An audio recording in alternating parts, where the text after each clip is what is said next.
വർഗീയ മാഫിയയുടെ ഏറ്റവും വലിയ ഇരയാണ് ഇപ്പം നമ്മുടെ അടുത്തിരിക്കുന്നത്. പേടിച്ച് വിറച്ചായിരുന്നു. ഞാൻ പറഞ്ഞു, എൻ്റെ സഹോദരങ്ങളുടെ മുന്നിൽ ഞാൻ കൊണ്ടുവരികയാണ്. ഇത് ഇന്ന് തൊട്ട് ജസ്ന എന്താണെന്ന് നിങ്ങൾ കൂടെ ഒന്ന് മനസ്സിലാക്കണം. ഈ കുട്ടിക്ക് സഹായം ചെയ്യാൻ നമ്മളല്ലാതെ വേറെ ആരും ഉണ്ടാവില്ല.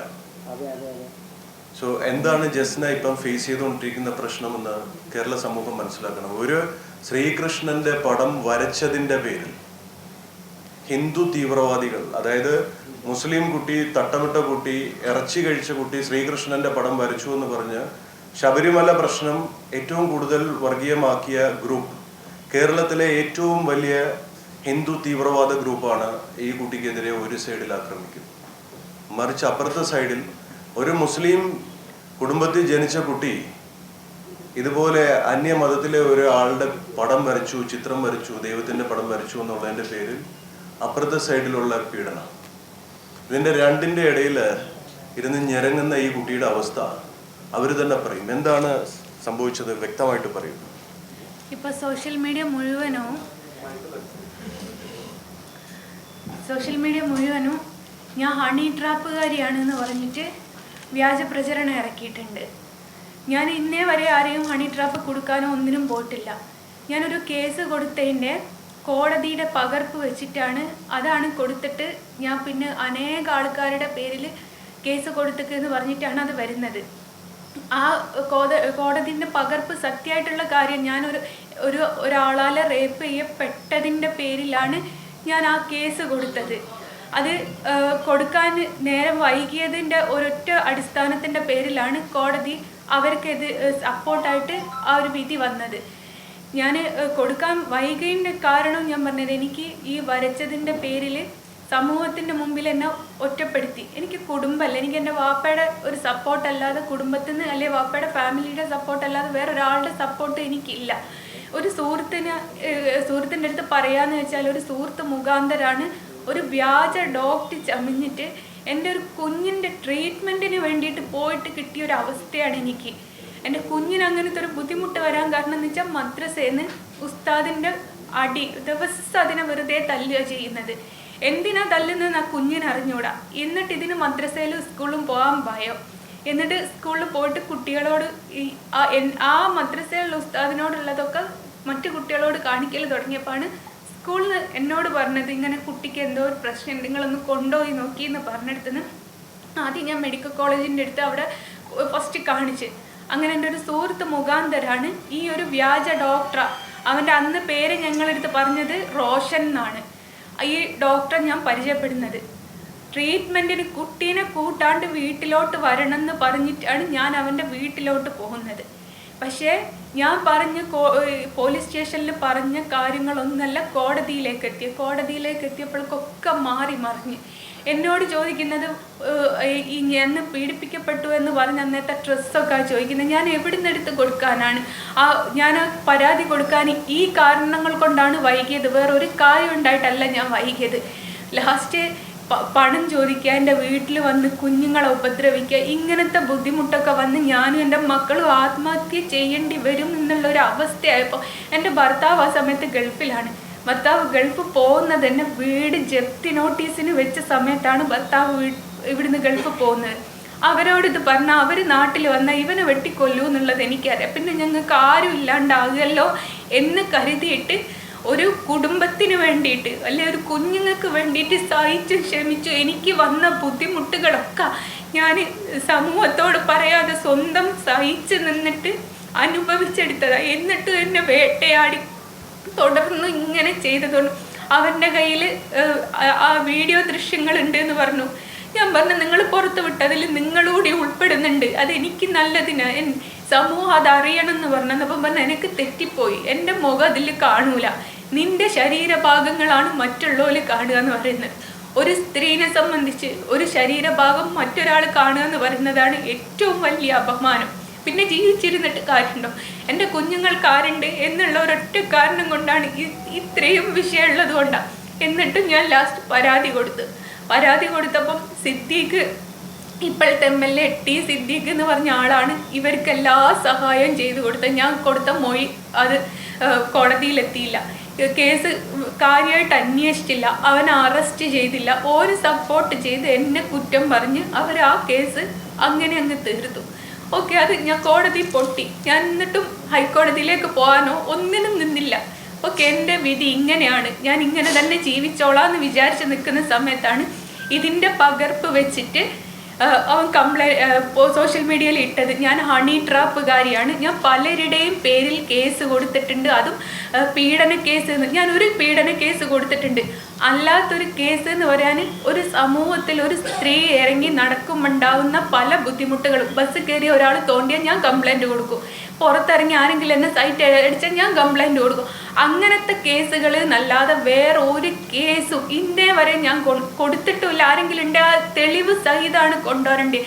ഞാൻ പലരുടെയും കയ്യിൽ നിന്ന് പൈസ മേടിച്ചു എന്ന് പറയും, ആർക്കും തെളിവില്ല, പറച്ചിൽ മാത്രമേ ഉള്ളൂ. എന്തുകൊണ്ട് അവരാരും തെളിവ് കൊണ്ടുവരാത്ത? ഒരു തെറ്റും ചെയ്യാത്ത എന്നെ ഇത്രത്തോളം ആക്കി ഒടുക്കം മരണത്തിന് കീഴടങ്ങാൻ വരെ നോക്കേണ്ട ഗതികേട് വന്നു. കാര്യം എന്താ വെച്ചാൽ നമ്മുടെ നിയമത്തിന് ഏറ്റവും വലിയ പ്രത്യേകത ഉണ്ട്. ജീവിച്ച് നിൽക്കുമ്പോൾ കിട്ടാത്ത നീതി നമ്മൾ മരിച്ചു കഴിഞ്ഞതിന് ശേഷം ആരെങ്കിലും ഒരാൾ കൊണ്ടുതരും. അതാണ് നമ്മുടെ നിയമത്തിൻ്റെ ഏറ്റവും വലിയ കാര്യം. അതുകൊണ്ട് ഞാൻ സ്വയം ജീവൻ ഒടുക്കാൻ വരെ നോക്കി, അവിടുന്ന് രക്ഷപ്പെട്ടു പോന്നു.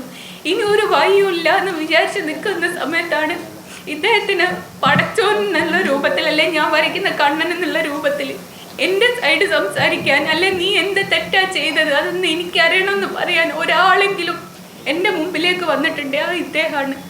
ആ ഒരു ധൈര്യത്തിലാണ് ഞാനിപ്പോൾ വന്നത്. നിങ്ങൾ എല്ലാവരും മനസ്സിലാക്കണം, ഞാൻ ആകെ കൊടുത്തൊരു കേസ് ഇത് അനുഭവം കൊണ്ട് കൊടുത്തതാണ്, അല്ലാതെ ഇന്നേ വരെ ഞാൻ ആരുടെ പേരിലും കൊടുത്തിട്ടില്ല.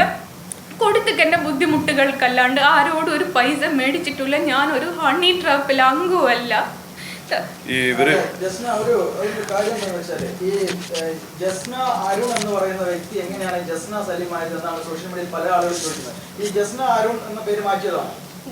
സ്വന്തം ഐഡന്റിറ്റി കൊണ്ടന്റ് എടുക്കേണ്ട അവസ്ഥയാണ് ഭർത്താവിനെ കാണിക്കാൻ. എൻ്റെ അവസ്ഥയാണ് ഇപ്പോഴത്തെ. അരുൺ എന്ന് പറയുന്നത് എൻ്റെ സഹോദരനാണ്, എൻ്റെ കസിൻ ബ്രദറാണ്. ഇവൻ്റെ അച്ഛൻ മുസ്ലിമും അമ്മ ഹിന്ദുവാണ്. ഓനും എൻ്റെ അമ്മയുടെ മതം ഇഷ്ടപ്പെട്ടു, ഓൻ അത് സ്വീകരിച്ചു. അതാണ് എൻ്റെ കൂടെ. എൻ്റെ ഇക്കാക എൻ്റെ ഹസ്ബൻഡ് ഗൾഫിലായതുകൊണ്ട് എൻ്റെ കൂടെ എന്തെങ്കിലും ഫംഗ്ഷൻ ഉണ്ടെങ്കിലൊക്കെ ഇവനാ പോരൽ. ഇവനെ പിടിച്ച്, ഇവൻ വിവാഹം പോലും കഴിച്ചിട്ടില്ല, ഇവനെ പിടിച്ചിട്ട് എൻ്റെ ഭർത്താവാക്കി.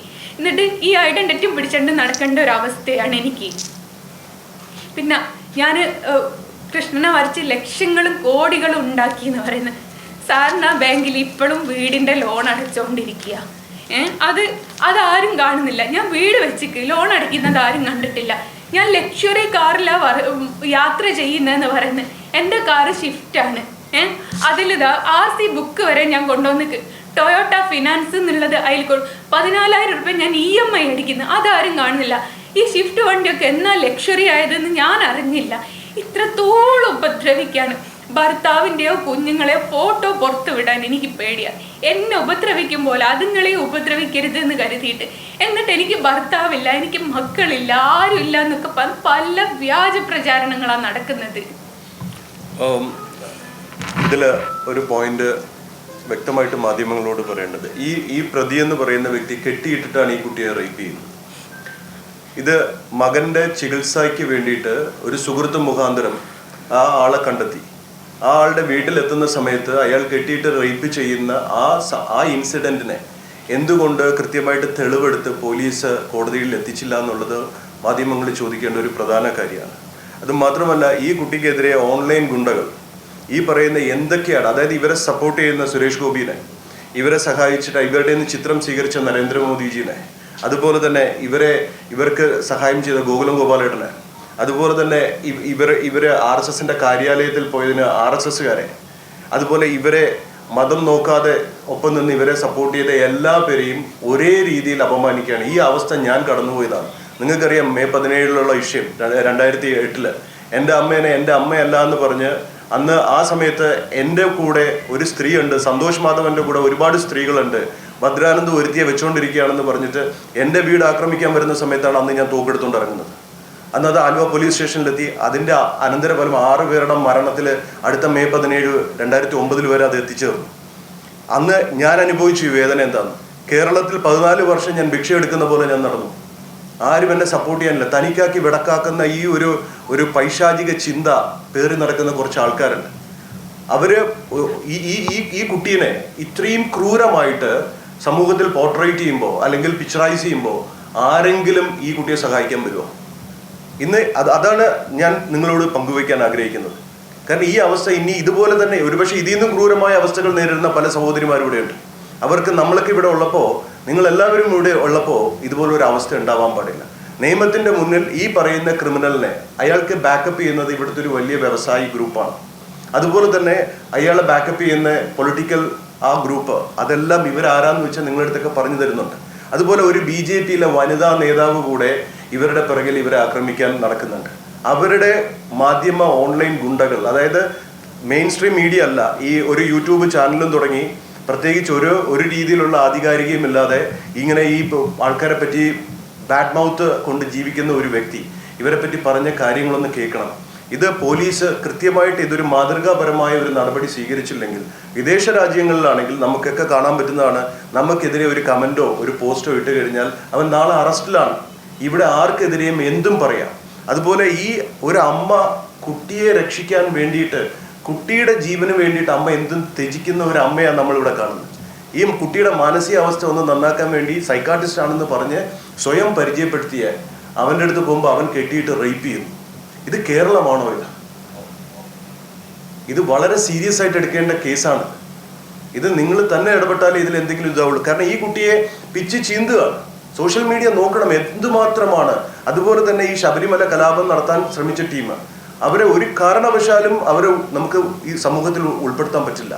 ഈ കുട്ടിക്കെതിരെ എന്തുമാത്രം വ്യാജ ആരോപണങ്ങളാണ് ഉന്നയിച്ചുകൊണ്ടിരിക്കുന്നത്. മനസ്സല്ലേ വേദനിക്കുന്നത്. പ്ലീസ് നിങ്ങൾ എന്തെങ്കിലും ഇമ്മീഡിയറ്റ് ആയിട്ട് ചെയ്തേ പറ്റുള്ളൂ. മാത്രമല്ല ഈ പോക്ക് പോവുകയാണെങ്കിൽ